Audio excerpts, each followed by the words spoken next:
Good morning, everyone. Welcome to this Luna Quarterly Update. My name's Alex Brandreth. I'm the Chief Investment Officer at Luna Investment Management. And today we're going to go through the current COVID backdrop. Clearly, we're still very much tackling the pandemic, and it's having big consequences still on global lives. So it's important that we address that as a key topic, and it is also still having a massive impact on global markets as well. We'll then touch on global growth. The amount of commentary and time dedicated to discussing inflation has only increased over the summer months, and it's a very important topic, and it has big investment impacts as well. So we'll touch on the inflation backdrop. This is a quarterly update, so we'll look at what actually happened in the equity market in the third quarter. But like we like to do, we don't just want to concentrate on what's happened. We want to focus on what's coming and focus on making sure portfolios are positioned appropriately now to benefit in the coming months and years. We don't want to focus too much in short term. We want to think longer term when making investment decisions. So COVID, where are we in terms of the global backdrop? As you can see from the data here, this is global data, so not just specific to the UK. On the top part of this chart, it goes all the way back from January 2020 all the way to the end of September, so relatively up to date. And you can see the amount of confirmed cases and also, sadly, the amount of people that have sadly died from COVID over the last nearly 2 years now. In terms of the number of confirmed cases, there's been three very distinct waves. You can see here the first one, which started throughout 2020 and really peaked at the end of last year, the beginning of this year. Things then quieted down a little bit as we went through restrictions, but you can see there's definitely a second wave which came through in April, May of this year.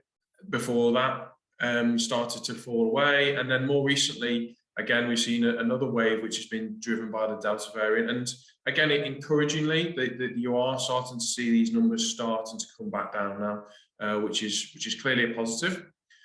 And then on the section below, you can see how many people have sadly died from COVID. Again, the charts, as you'd expect, follow a very similar pattern. You can see the top of the first wave or so, which was at the end of last year, beginning of this year, and then the second wave in the spring of this year. And interestingly and positively, you've not seen the same pickup in casualties or fatalities, sorry, in the summer months this year compared to the number of cases. And we all know why that's the case, and that's linked to the global vaccination rollout. And this chart goes back to early December when vaccinations started. You can see different countries. This is taken from the Financial Times. Israel has been stood out as a poster child of getting their population vaccinated very quickly, and most people look towards Israel in terms of understanding where cases are and where fatalities are. So Israel is up at the top there.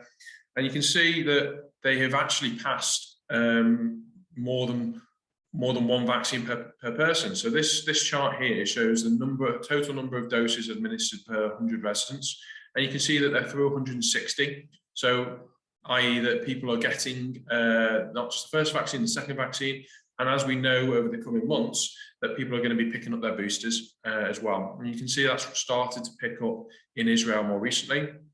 China, again, been very progressive in terms of getting the vaccine rolled out. You can see that they've really accelerated through the summer.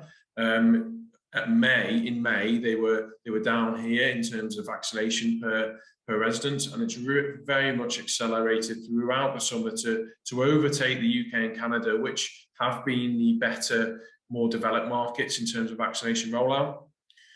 We all know that there's been a lot of issues with the European Union in terms of first getting hold of supply of vaccine, and it's clearly been very political as well. But you can see that, again, similar to China, that the European Union has very much accelerated their vaccination rollout throughout the summer months. So again, a nice situation where they've had 120 vaccines administered per 100 people. So it's very strong numbers there. The US, again, similar to the UK, were very quick and accelerating and getting the vaccination through. You can see it has very much slowed off, as is the UK. And then finally, we've got India here, just to show that not all countries have had access to vaccines. Globally, the stats are that 46% of the global population have had one dose. 35% of the global population have had 2 doses. So through the course of the remainder of this year, throughout next year, there's significant progress to be made globally in terms of the vaccination rollout. And that is key. That's key to lifting restrictions. It's key to travel. It's obviously very important for certain sectors. And it's key for life returning to normal and global growth as well. So yes, it's been a very positive story in the UK and other regions, but that can't be said globally at the moment, and there's significant progress to be done. And just on the UK, I think it's important to reference what's going on in the UK. 78% of the population now have been given the first dose, and 72% have been given the second dose. So clearly, it's been fantastically managed by the NHS to get it rolled out so quickly, and that is something to be proud of when you're looking in a global context as well. So, as I said, this has been key to global GDP rebounding very strongly in 2021 and 2022. So this chart here shows the OECD Economic Growth Outlook, and it's very recent, and it was just done in September. And you can see different countries and what the expected annual GDP rates are for this year and last year. I think the first point that we need to obviously make is that 2020 was one of the worst years on record for global GDP. So we are bouncing off very low levels. And as we've seen in the UK, as restrictions are eased, people have gone back to consuming. They've gone back to conducting themselves in their normal life. And that has a profound impact on economic growth. So if we just use the UK as a bit of an example, the UK is expected to grow by 6.7% this year. The UK, on average, in a normal year, would grow by around 2% GDP growth. So you can see 6.7% for the UK is blockbuster growth. And it's not just this year, it's also next year as well, because as we know, we're gradually getting back to the old normal, and GDP growth is forecast to be 5.2% for next year. Importantly, though, these are all forecasts. There's a lot of different factors that can impact these numbers. You could have another wave. You could see efficacy of the vaccine come into question. So we're still living in a pretty uncertain environment. And I just want to caution the 2022 numbers a little bit, just to take that into account. That being said, the 2021 numbers clearly do take into account almost 3/4 of this year now, and we have seen the UK economy bouncing back.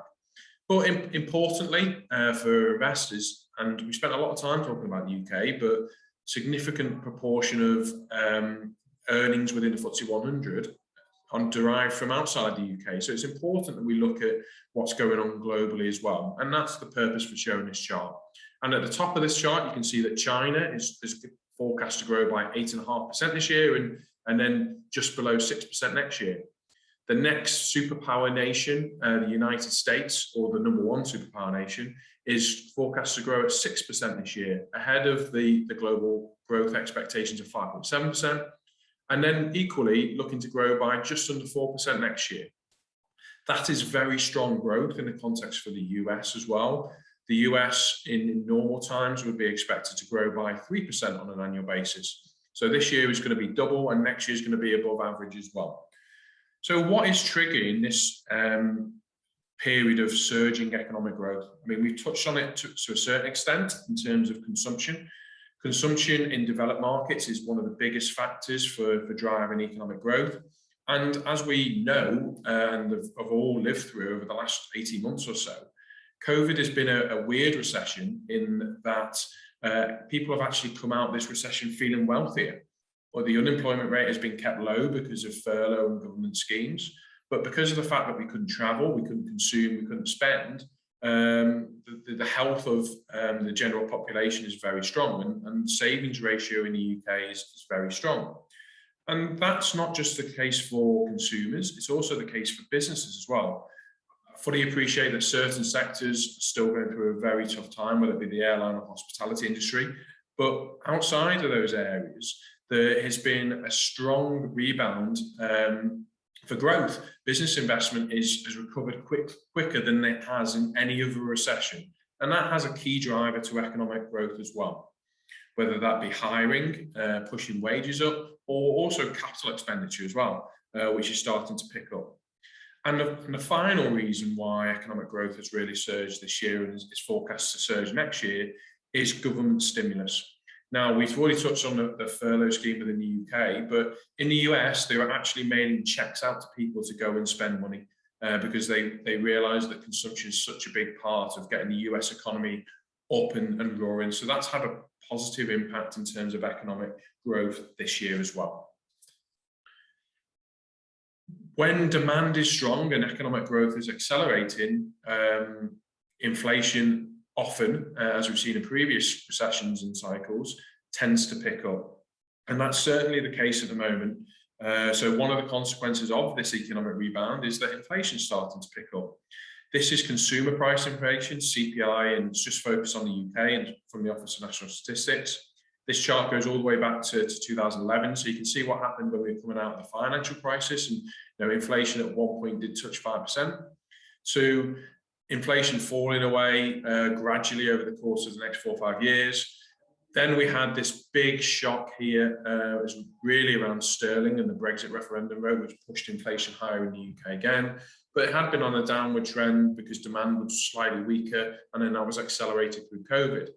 But what has been happening at the moment, and we see this in the headlines as we'll show in a minute, inflation is starting to surge. So inflation increased by 0.7% from the previous month.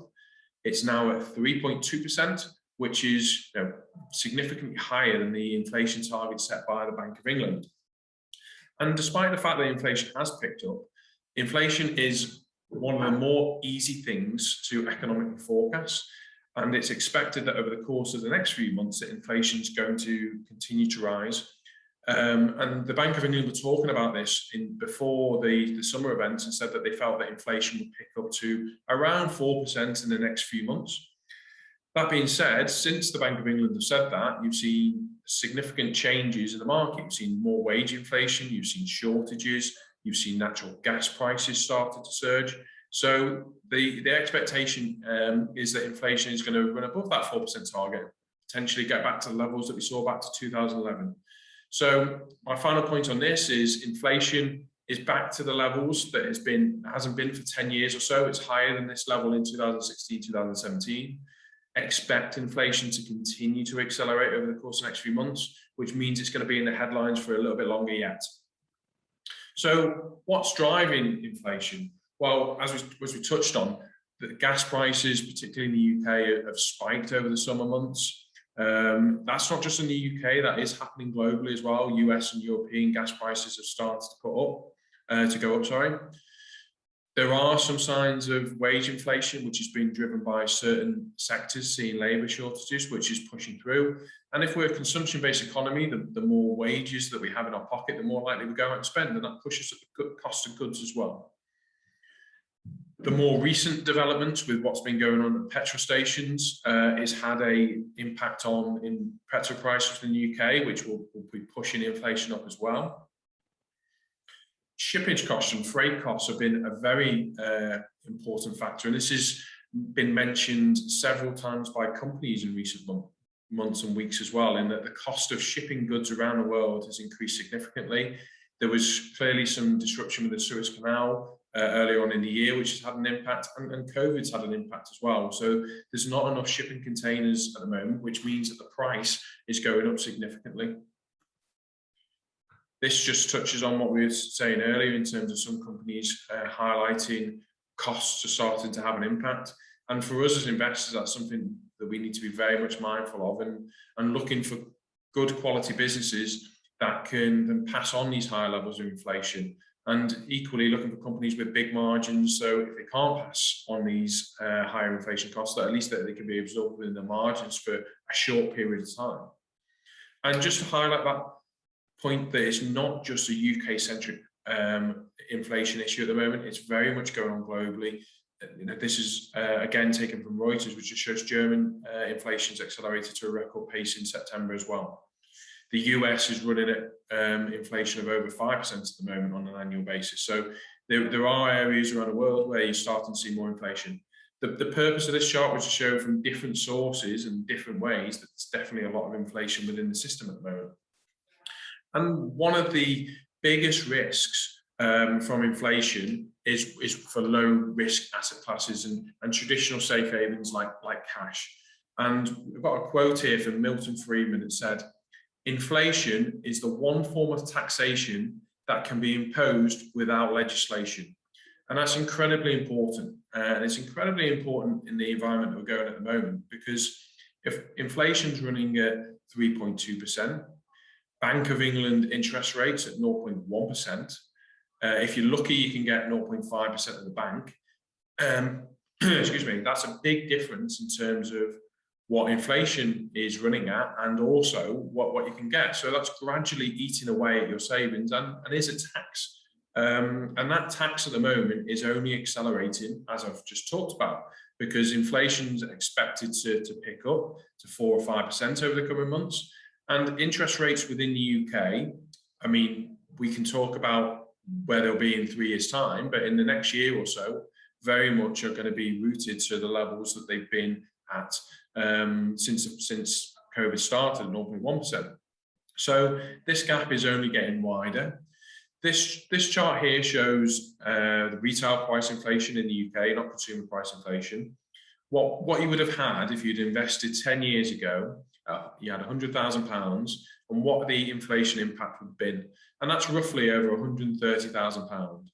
Whereas if you just left money in the bank, this is the London interbank offer rate, then you would have 5,700 extra. You'd have 105,758 in your bank nowadays. That gap is significant. That gap is 25% or so in terms of an opportunity cost over the last 10 years. That gap is only going to get wider, as we just touched on, because the fact that inflation is going to continue to be higher and the fact that interest rates are going to be lower. This environment, as we touched on, takes into account inflation being high in the early 2011, inflation then starting to fall, but also includes interest rates in the UK at 0.75% as they were just before COVID. So it does take into account a number of different environments, a whole cycle. So it's good data to analyse. And this is one of the key risks that we see in markets at the moment. It's not specifically to do with what's going on in the equity market. Of course, there are risks, but this is one of the most important risks, because gradually over time, the real value of your savings are being eaten away out within cash. So let's just take a step back and let's look at the third quarter. It's been mixed for different markets. On here, we've got the UK on the left-hand side, which increased by 2% in the summer months. The US fared slightly better, just under 3%. Europe, slight positive return. The standout performer from an equity market perspective was actually Japan, though. Japan was strong for a few reasons. Japan had been weaker throughout the course of this year. You've had the Olympics, and that's a feel-good factor that's come from that. And then, importantly, the Prime Minister stepped down in September time. So that had a big shot and jolt into the market, moving it higher during September. The Prime Minister had very low approval ratings in Japan because of the way that they handled COVID and also the Olympics. So investors have seen it as a positive that he stepped down. But the real story of the summer months is actually what's been going on in Asia, and this is the Hang Seng, the Hong Kong stock market. And you can sort of see that in the quarter it's fallen by 12%.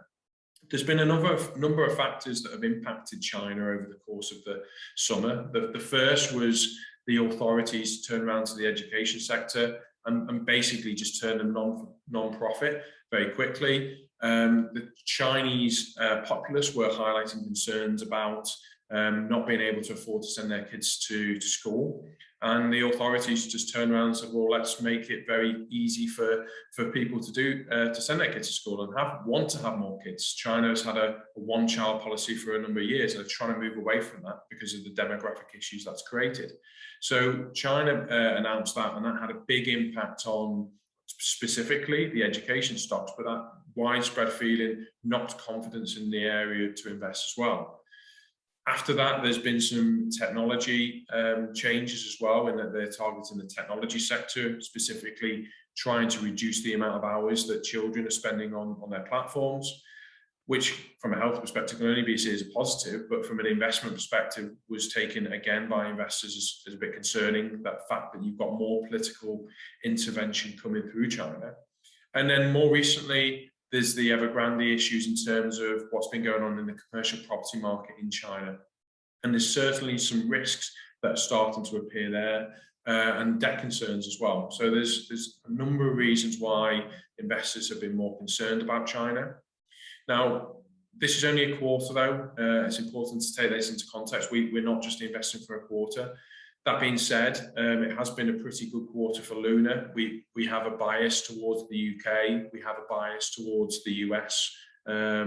We do have allocation to Japan, but we don't really have a lot of investments in Asia and emerging markets. So from a relative perspective, it's been a strong quarter to invest with Luna. And again, let's take a step back. We're not looking very short term in markets. We're thinking very long term when we're making investment decisions. And this is a chart that I've shown on these quarterly updates a few times now, and it just shows the relative cheapness or expensiveness of different asset classes, different types of securities over time. So we'll start on the left-hand side, and you can see that government bonds are one of the most expensive points that they've been over the last 15 years. They're not back up to 100%. Government bonds have come down from their high prices and their low yields over the last few months, and that's been a function of what's been going on with inflation. Inflation starting to push up makes government bonds slightly less attractive in that environment, and that was particularly prevalent in the first quarter of this year. But you can see there, though, despite the fact that they're not their highs, that they have come off. The next step up the risk spectrum is credit, to buy corporate bonds. And you can see that different bonds are priced at different levels. Emerging market debt looks slightly cheaper, but traditional corporate bonds, which are priced off government bonds, are quite expensive. And the reason for that is the fact that, well, interest rates are low. You've got quantitative easing going on, which is the purchasing of bonds, which is pushing up their prices. Equity markets, the US equity market has been the story of the last 5 years. The strength of the US has surpassed all other equity markets, but that means it's looking relatively more expensive compared to other areas. That being said, though, the profitability, the margins, the cash generation of US businesses and the quality is so high that they do deserve to be on a more expensive multiple compared to other markets. I've just highlighted the UK there on purpose because I mentioned on the previous slide that we have a bias towards the UK, and that remains the case. The UK has been disliked, hated by overseas investors for the last 5 years because of the situation with Brexit, and that's left the UK equity market looking very cheap compared to other global markets. That's one factor. The other factor is, as I said, the stories over the last year or 5 years or so have been about growth. It's been about technology. And the UK is very much seen as more of a value-orientated market. So what I mean by that is a bigger weighting to financials, a bigger weighting to oil and gas, materials, and those type of sectors, which haven't had the same level of growth characteristics that you've seen throughout the UK. So again, another reason why the UK is trading slightly cheaper. And then just to finish on here as well, we've got currencies, and you can see there that sterling is also very cheap for exactly the same reasons. Investors haven't wanted to invest in the UK because of Brexit. So sitting back, taking a slightly longer time period, thinking about what can be the future drivers of returns, not necessarily the past drivers to returns, we see the UK as being still well positioned to benefit in that environment. And anecdotally, there's signs that other investors agree with us as well. You've seen significant amount of M&A activity within the UK. Morrison's been the poster child more recently, but there's been significant pickup in M&A activity compared to previous years. And another reason for that is because the UK is a good place to do business compared to other nations. So just in summary, we continue to still have a bias for equity markets. We're probably mid-cycle now. We've gone through that early economic bounce from COVID. So we're definitely mid-cycle, but economic growth is going to be positive over the course of the next few years for the reasons that we've touched on, which is a good period to be invested in equities. We want to have balance within portfolios. We do like the value style of the UK, but we're also conscious of the benefits of investing in growth types of businesses, and particularly in the US and technology-orientated companies. We're also invested across the market cap spectrum. So yes, we talked about the FTSE 100 before, but we have significant investment in the FTSE 250, the FTSE small cap, which are, well, the FTSE 250 up until the volatility in September has been touching all-time highs. As we've touched on, the UK is looking cheap relative to other markets, and that started to be noticed by activist investors as well as private equity. And because of the increased inflation, because of the fact that these securities are more expensive, we're underweight fixed income and looking to provide balance within portfolios from the alternatives section of the portfolio. On top of that, as we touched on with that cash and inflation chart, very difficult to justify holding high levels of cash when inflation is high and accelerating. So we have a very low allocation to cash at the moment. We don't just invest regionally, we don't just invest across the market cap, we also invest thematically as well at Luna. So some of the themes that we have running through portfolios at the moment are areas that we think can continue to benefit because they're seeing strong growth dynamics. So global brands, think LVMH, think Burberry. Back to the point that we made earlier about inflation starting to pick up. These are the type of businesses that have high margins and cost insensitive buyers as well. So if they need to pass on inflation through higher prices, they can do that. So they're the type of businesses that we like. Technology, as we mentioned, we're embracing more and more technology in the way that we live. That's only accelerating, and it has accelerated throughout COVID. And these businesses are very cash generative as well. More recently, we've been buying cybersecurity ETF. Cybersecurity can also benefit in this environment. It's not just about shopping, it's not just about gaining access, it's not about data, it's also about making sure that you're safe when we're using technology as well. Healthcare, you always try to fix the crisis that you're in. We were in a financial crisis 12 years ago and we fixed the financial system. This time it's been a healthcare crisis. The amount of expenditure, the amount of money that's going to be spent on the healthcare sector is going to increase significantly. And it's politically as well a more acceptable area to think about and invest in. And finally, this general trend, because interest rates are low, to try and stimulate your economy through increased investment in infrastructure. And we have a few infrastructure products to benefit from that environment. And finally, what do we look for? We're still looking for good quality investments from everything that we select. That is something that you should always expect when you come to Luna. We're looking for good quality funds, good quality companies that we think are the best places for you to be invested with us right now. That's it from me. Just wanted to thank you for listening to this video today, and I hope you enjoyed it.